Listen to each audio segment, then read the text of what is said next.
गुन्हा कधीही लपून राहत नाही। कितीही प्रयत्न केला तरीही कायद्यापासून गुन्हेगार वाचू शकणार नाही। कितीही चॅप्टर असला तरीही गुन्हेगारांच्या हाती पडतील बेड्या। फक्त तुम्ही राहा सावध। प्रत्येक क्षणी क्राइम टाइम, गुन्ह्यांचा पर्दाफाश। साताऱ्यात काही वर्षांपूर्वी मंगल जेदे ही अंगणवाडी सेविका रहस्यमयरित्या गायब होते।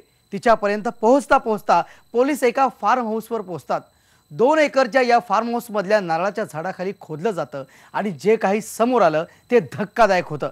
एका मागोमाग एक अशा 6 खुनांचा उलगडा इथं झाला आणि पोलिसांच्या ताब्यात होता या खुनांचा मास्टरमाइंड क्रूरकर्मा बोगस डॉक्टर संतोष पोळ।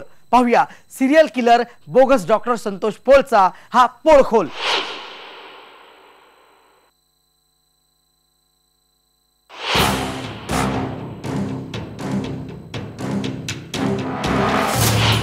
वर्ष 2003 डॉक्टर संतोष पोळचा हा सिरियल किलिंगचा सिलसिला सुरू झाला तो 2003 ला। सुरेखा चिकणे हिच्याशी त्याचे विवाहबाह्य संबंध होते आणि मग त्याच्या डोक्यात सनक आली आणि त्यानं तिचा काटा काढला।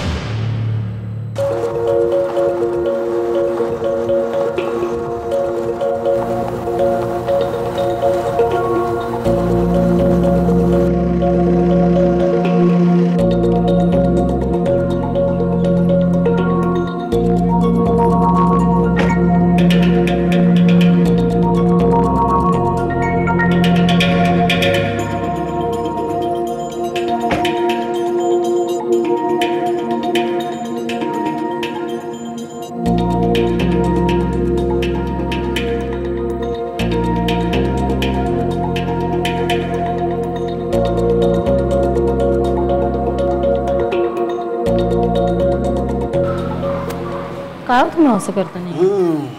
काय सॉरी मजेत एकदम।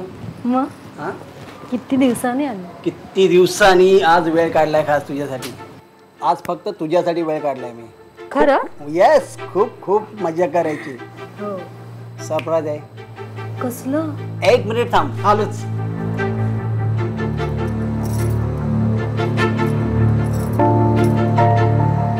सुरेखा सुरेखा सुरेखा। हे काय आता? इंजेक्शन कशाला? मी काय आजारी आहे? खूप मजा येणार आहे ने। कसली मजा? तू आणि मी घेऊन तरी बघ। शपथ आहे माझी तुला। हळू आपण। डॉक्टर आहे मी। काही होणार नाही ना? अजिबात नाही हा। चला हळू ना।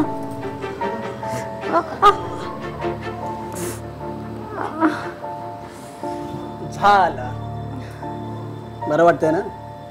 थोडं थोडं। बरं वाटतंय ना? हो। बरं वाटतंय ना? हो। बरं वाटतंय ना?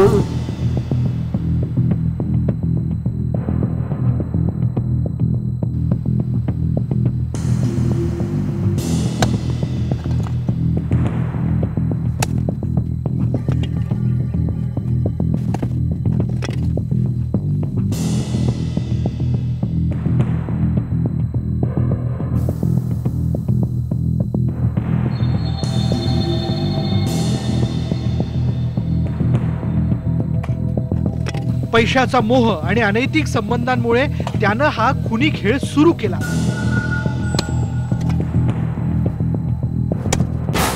सुरेखा शिकण्याचा खून पचवल्यानं तो खून करायला चटावला।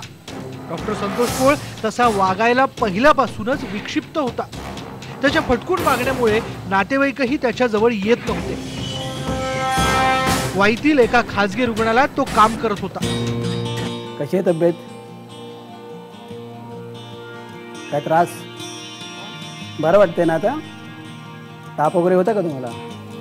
ताप होता ना, ठणका पडतो। ठणका पडतो? सगळ्या गोळ्या चालू आहेत। ह्या 2 गोळ्या जरा बदली करून टाका आणि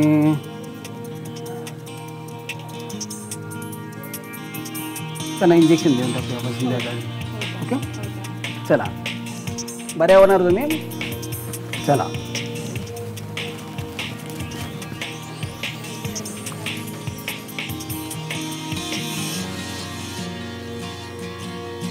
श्वास घ्या, मोठा श्वास घ्या।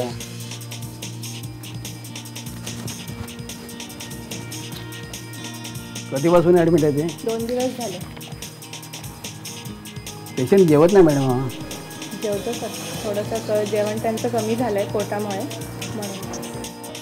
काय रवी, काय होतंय? अरे वा. फीवर आहे 1 दिवस झाला. हां हां. ब्लड चेकिंगला दिलं. नाही बरे आहेत आता तुम्ही. आता बरं वाटतं. आणि औषधं घ्या, डिस्चार्ज लगेच उद्या मिळेल तुम्हाला. हां मस्त राहायचं एकदम. अरे वा मस्त आहे. हा रिकवर झाला लवकर मॅडम. हो.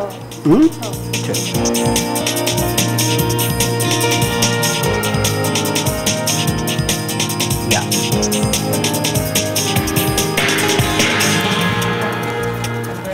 एवढी काळजी घेते सलमा पेशंटची तू. तिथल्या नर्स सलमा शेख हिच्याशीही त्याचे संबंध होते. हल्ली माझ्याकडे लक्ष नसतं तुझं.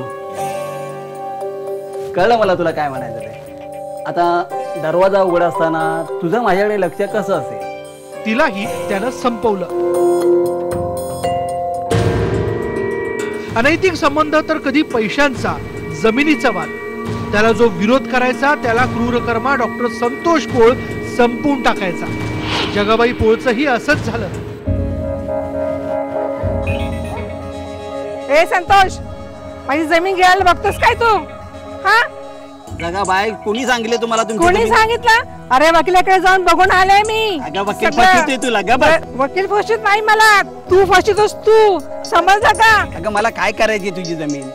तर मला सांग, मेल्यावर माणसाला किती जमीन लागते? 4 बाय 8 ना? ते मला सांगू नकस तू, किती जमीन लागते किती नाही. माझी जमीन मला केव्हा परत करतोस ते सांग. थांब, तुला कोर्टातच खेचते मी आता.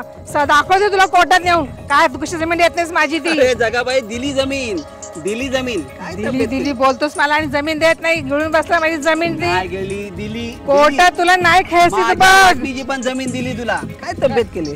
अगं पांड्याच्या लग्नात चक्कर येऊन पडली. शिल्पी सांगत होती मला, केवढा ताण करून घ्यायची स्वतःला. अरे तुझ्यामुळे ताण झाला माझ्या डोक्याला. म्या ताण दिलाय ना. होय. आता दवा पाणी पण मीच देणार. होय मस्त का? इंजेक्शन देतो की नाही तुला? खडखडीत बरी करू. नका मला तुझं इंजेक्शन. अगं, तुला नाही गावात पळवायला पाहायला लावली ना. जमीन दे माझी पहिले मला. का जमीन दे जमीन ना. देतोस ते माझी? स्कोलिन नावाचं भुलीचं इंजेक्शन दिलं तर माणूस शुद्ध हरपतो. पण याच इंजेक्शननं त्यानं आपले मनसुबे पूर्ण केले. पण त्याच्या काळ्या कारनाम्यावरून पडदा उठला तो अंगणवाडी सेविका असणाऱ्या मंगल जेधे यांच्या खुनानंतर. नमस्कार डॉक्टर हा नमस्कार मंगलबाई. काय बऱ्याच दमलेल्या दिसताय. साहेब. काय ते बायका आंदोलनासाठी. कसं झालं आंदोलन? बसा तरी जरा. काय सांगू नका तुम्ही. झालं सगळं आंदोलन. आता बोला, कशाला बोलवलेलं? काय टीव्ही बघून दमलो होतो, म्हणलं आठवण आली मंगलबाई. जरा आपलं. बरोबर बरोबर. बाकी अहो सकाळी 5ची गाडी आहे, पुण्याला निघायचं आहे मला. लोक वाट बघतायत, पैसे द्यायचे. डॉक्टर साहेब लवकर पैसे द्या, मोकळं करा मला. अहो पुन्हा पुण्याला? अहो केवढं आंदोलन करताय? आत्ताच आंदोलन झालं, परत पुण्याला आंदोलन आणि पैसे तुम्हाला देणार. किती दमताय तुम्ही? हा आज पण एवढी दमली आहे ना. एक काम करूया, तुमच्या तब्येतीसाठी एक आपण मस्तपैकी इंजेक्शन देऊया एनर्जीचं. मी आलोच घेऊन.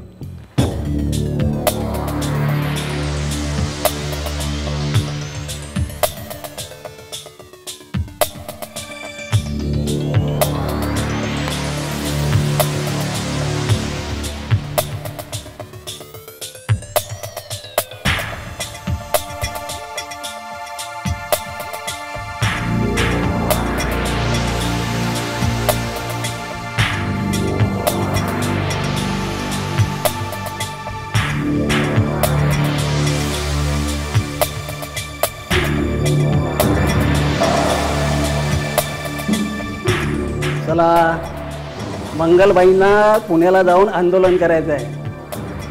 अहो दुखणार नाही. 10,000 सुद्धा तुमचे तयार ठेवले तर मस्त जायचं, ओरडायचं, आंदोलन करायचं. हा हे घ्या. अरे रे रे रे अरे वा वा वा वा वा वा. मंगलबाई आता पुण्याला जायची तयारी करा मस्तपैकी. पैसे घेऊन आलोच मी. हा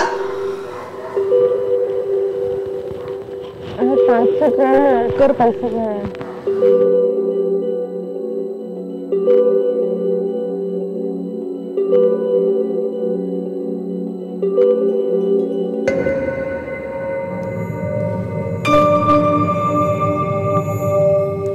बाई, आंदोलन नाही करायचं, आंदोलन नाही करायचं.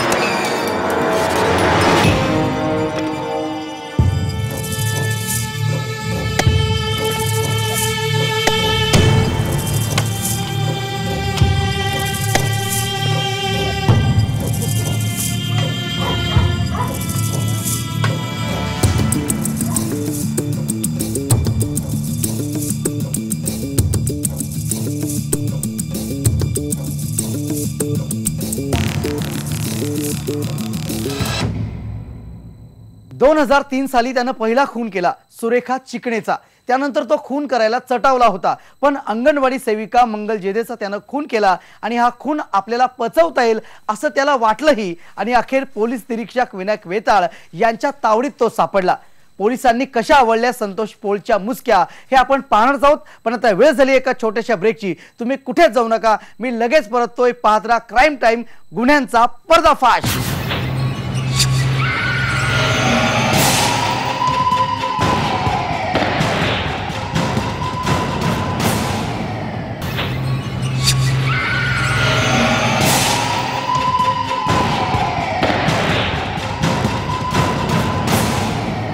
संतोष पोळचे लाचलुचपत विभागाच्या अधिकाऱ्यांशी चांगले संबंध होते.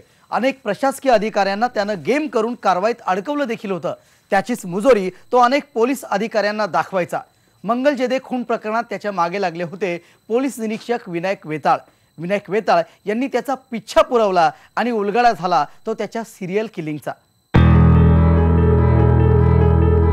मंगल जेदे यांच्या खुनानंतर वाईचे विद्यमान पोलीस निरीक्षक विनायक वेताळ पोळच्या मागे लागले होते.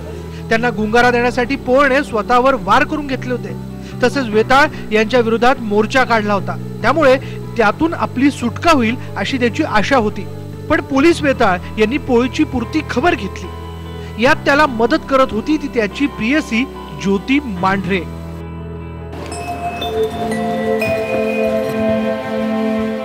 काय हो डॉक्टर, काल पोल्ट्री फार्मवर पोलीस आले होते. अहो ती मरू दे, काय झालं सांगा पहिले. ते पोल्ट्री फार्मवरचं पोलीस होय. अगं ते दुसऱ्या कामासाठी आले होतं. आणि ज्योती, हे पोलीस, SP, DCP, CP सगळे आपल्या खिशात आहेत. हां, तुला माहिती आहे आपली ओळख ना वाई सातारापर्यंत नाही तर वरपर्यंत आहे. हा हो, मला समजा माहित आहे आणि तुमच्यावर विश्वास पण आहे. पण मला वाटलं आपण जेवढी लोक पुरली का नाही त्यांचं काहीतरी झालं, घाबरले होते. पुरलेली माणसं काय बोलतात? आता ज्या कामासाठी आलाय ते काम करूया. हा,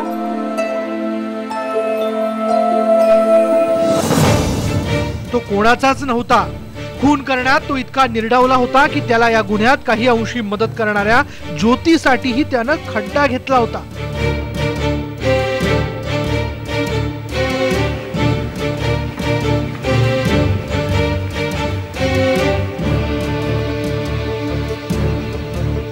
काय डॉक्टर, काय चाललंय?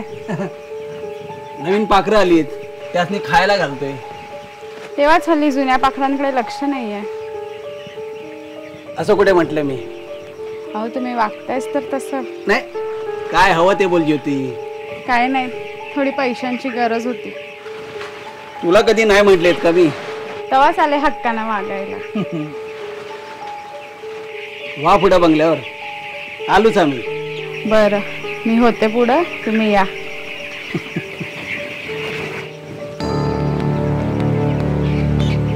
चायला लयच पैसे मागायला लागली. तिच्यासाठी पण खड्डा खोदलाच पाहिजे. पण तिचा गेम होण्यापूर्वी तो पोलिसांच्या जाळ्यात अडकला.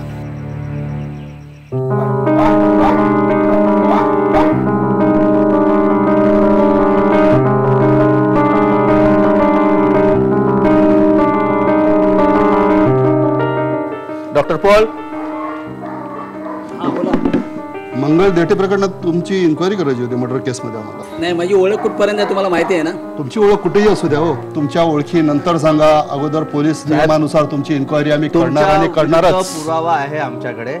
पोलिसांनी खाक्या दाखवल्यानंतर डॉक्टर संतोष पोळनं स्वतःची पोलखोल केली आणि गेल्या 13 वर्षात त्याने एकूण 6 जणांचा खून केल्याचं कबूल केलं.